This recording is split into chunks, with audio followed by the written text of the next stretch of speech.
ఆయన కనికరము కలిగిన దేవుడు అంటండి. ఎంతోమంది వైపుకు తిరగొచ్చు నువ్వు, ఎన్నో సహాయాల కొరకు మనుషుల కొరకు పరిగెట్టచ్చు.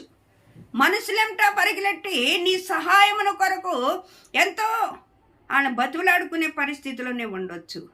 ఇయాలరా రేపురా మాపురా అని నిన్ను భ్రమ పెట్టి ఉండవచ్చు.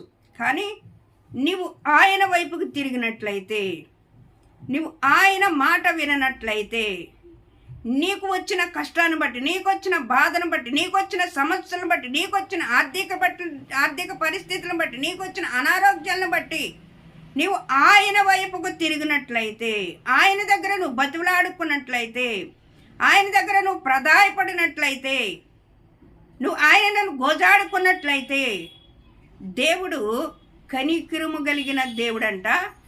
నిన్ను చెయ్యబడవడంట, నిన్ను నాశనము చేయడంట.